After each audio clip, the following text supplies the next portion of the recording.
Ethan एक जिज्ञासु यात्री था जो एक पुराने जंगल की खोज कर रहा था, जिसके बारे में कहा जाता था कि उसमें एक रहस्यमय रास्ता छिपा है। दोपहर का समय था और सूरज की रोशनी घनी डालियों से छन कर आ रही थी। तभी उसे मुड़ी हुई बेलों से घिरा एक चमकता हुआ पोर्टल दिखा। बिना किसी हिचकिचाहट के वो आगे बढ़ा और ऐसा लगा जैसे उसके चारों ओर समय ही हिल गया हो। अचानक ईथन खुद को एक अनजान दुनिया में पाया, जहाँ घड़ियां तेजी से घूम रही थी और पल एक दूसरे में घुल मिल रहे थे। उसे एहसास हुआ कि वो टाइम जोन में आ गया है, एक ऐसी जगह जहां अतीत, वर्तमान और भविष्य अप्रत्याशित रूप से टकराते हैं। उसका दिल तेजी से धड़क रहा था जब उसने बाहर निकलने का रास्ता खोजने की कोशिश की, लेकिन हर कदम उसे बदलते घंटों और यादों के भंवर में और अंदर ले जा रहा था, जो परछाइयों की तरह झिलमिला रही थी। फंसने से बचने के लिए दृढ़ निश्चय करके ईथन ने उस छोटी जेब घड़ी पर ध्यान केंद्रित किया जो उसके दादाजी ने उसे दी थी, एक पारिवारिक विरासत जो हमेशा सही समय बताती थी।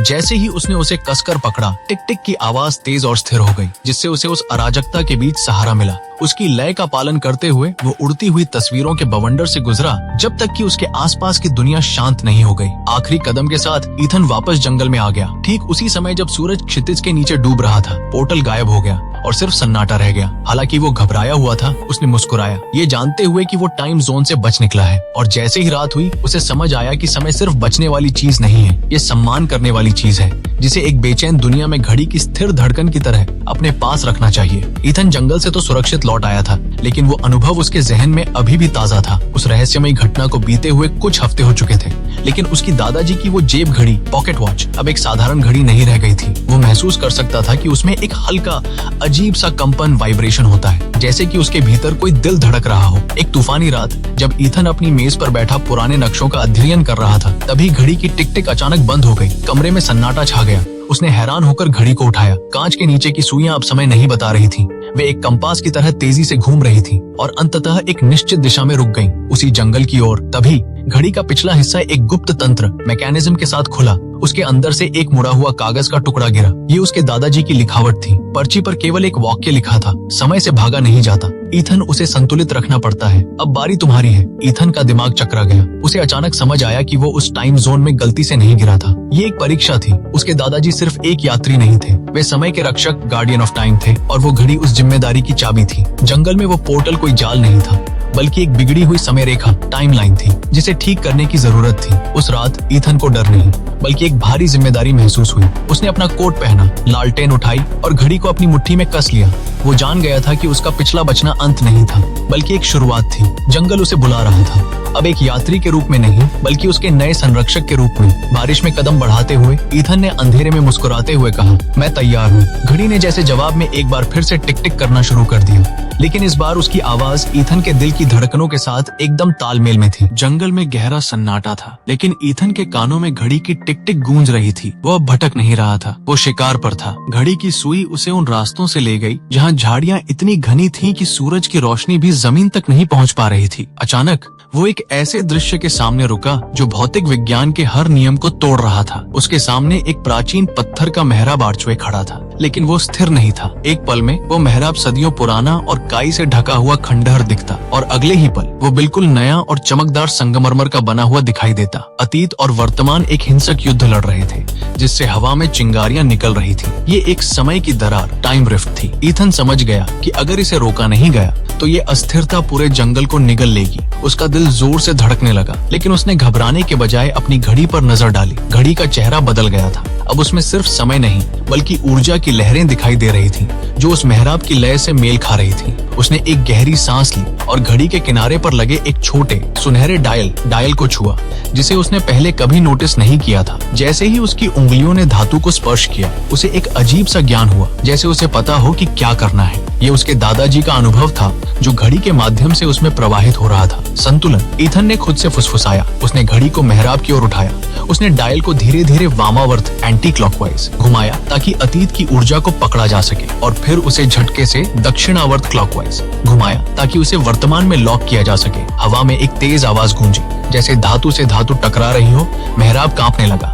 ईथन को लगा जैसे कोई अदृश्य शक्ति उसे पीछे धकेल रही है, लेकिन उसने अपने पैर जमाए रखे। अब और नहीं, वो चिल्लाया और घड़ी के बटन को जोर से दबाया। एक ब्लाइंडिंग, अंधा कर देने वाली सुनहरी रोशनी जंगल में फैल गई। जब ईथन ने अपनी आंखें खोली तो वहां शांति थी। वो पत्थर का मेहराब अब एक सामान्य, सुंदर और पुराना खंडहर बनकर खड़ा था। वो न तो नया था, न ही टूट रहा था। वो अपनी सही उम्र में था। समय की दरार भर चुकी थी। ईथन पसीने से लथपथ था, लेकिन उसे एक अजीब सा सुकून महसूस हो रहा था।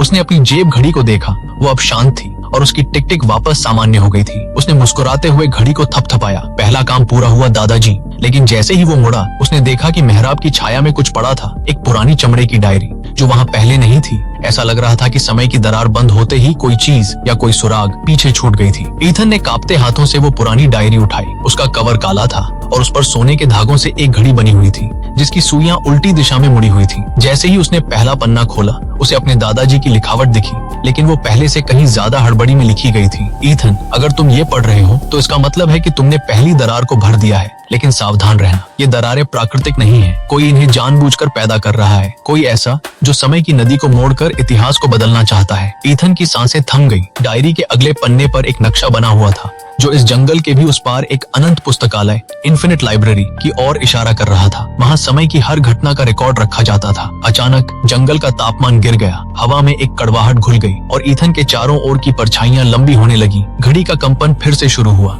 लेकिन इस बार ये चेतावनी भरी और तेज थी। उसने मुड़कर देखा और मेहराब के पीछे से एक धुंधली आकृति उभरी। वो एक लंबा, नकाबपोश आदमी था, जिसके कपड़े समय के धूल की तरह झड़ रहे थे। उसकी आंखों की जगह दो चमकती हुई घड़ियां थीं, जिनमें सुइयां बेतहाशा घूम रही थीं। तो पुराना रक्षक चला गया और उसने एक नौसिखिए को छोड़ दिया। उस आकृति की आवाज में एक अजीब गूंज थी, जैसे कई लोग एक साथ बोल रहे हों, वो घड़ी मुझे दे दो। ईथन, तुम इसके बोझ को नहीं समझ सकते। ईथन ने घड़ी को अपने सीने से लगा लिया। तुम कौन हो? मैं वह हूँ जिसे तुम्हारे दादाजी ने रोका था। उस साए ने एक कदम आगे बढ़ाया। मैं क्रोनोस हूँ। मैं समय का अंत चाहता हूँ, ताकि सब कुछ एक ही पल में स्थिर हो जाए। न कोई भविष्य, न कोई पछतावा। उसने अपना हाथ हवा में लहराया और अचानक ईथन के चारों ओर का समय धीमा हो गया। ईथन को ऐसा लगा जैसे वो शहद में चल रहा हो। उसकी हर हरकत भारी हो गई। क्रोनोस धीरे धीरे उसकी ओर बढ़ रहा था। उसका हाथ घड़ी को छीनने के लिए बढ़ रहा था। ईथन ने महसूस किया कि उसकी शारीरिक शक्ति काम नहीं आएगी। उसने डायरी का वो हिस्सा याद किया जो उसने अभी अभी पढ़ा था। समय केवल बल से नहीं, बल्कि संकल्प से चलता है। उसने अपनी आंखें बंद की और उस पल के बारे में सोचा जब वो पोर्टल से पहली बार बाहर निकला था। वो शांति,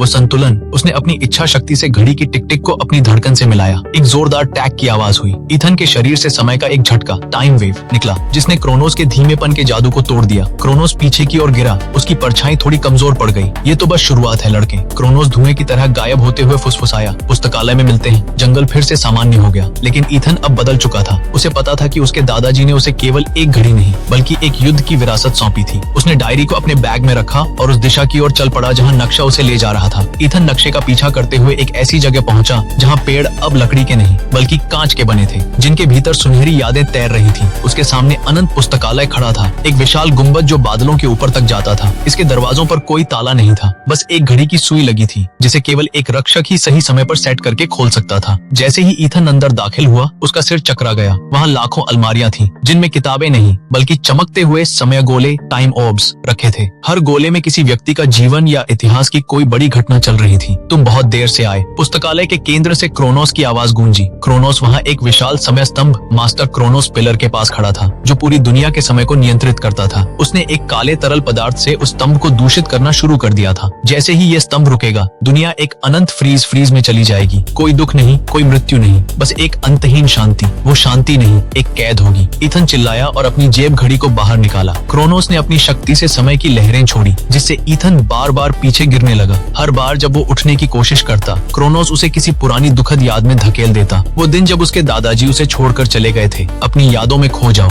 ईथन, समय केवल दर्द देता है। क्रोनोस ने उपहास किया। ईथन उस दुख के भंवर में डूबने ही वाला था, तभी उसे अपनी जेब घड़ी की टिक टिक सुनाई दी। वो टिक टिक वैसी ही थी जैसी उसके दादाजी के दिल की धड़कन थी। उसे एहसास हुआ कि समय केवल दर्द नहीं, बल्कि विकास, ग्रोथ है। बिना बीते हुए कल के आने वाला कल कभी खूबसूरत नहीं हो सकता। ईथन ने अपनी घड़ी को खोला और उसे सीधे समय स्तंभ की ओर फेंका। हवा में ही घड़ी से एक दिव्य सुनहरी रोशनी निकली, जिसने क्रोनोस के काले जादू को काट दिया। ईथन दौड़ते हुए स्तंभ के पास पहुंचा और अपने दादाजी की डायरी से सीखा हुआ अंतिम मंत्र पढ़ा। उसने घड़ी को स्तंभ के बीचों बीच बने खांचे, स्लॉट में फिट कर दिया। समय रुकता नहीं, समय बहता है। ईथन की आवाज पुस्तकालय में गूंज उठी। एक जबरदस्त धमाका हुआ। रोशनी इतनी तेज थी कि क्रोनोस की परछाई उसमें विलीन हो गई। समय का स्तंभ फिर से सुनहरे रंग में चमकने लगा और सुइयां अपनी प्राकृतिक गति गति से चलने लगी। क्रोनोस हार चुका था। उसकी अस्तित्व की कड़ियां समय के सही प्रवाह में बिखर गई थी। जब रोशनी शांत हुई तो ईथन ने देखा कि पुस्तकालय गायब हो रहा था। वो धीरे धीरे वापस उसी पुराने जंगल में आ गया था जहाँ से उसकी यात्रा शुरू हुई थी। सुबह की पहली किरणें निकल रही थी।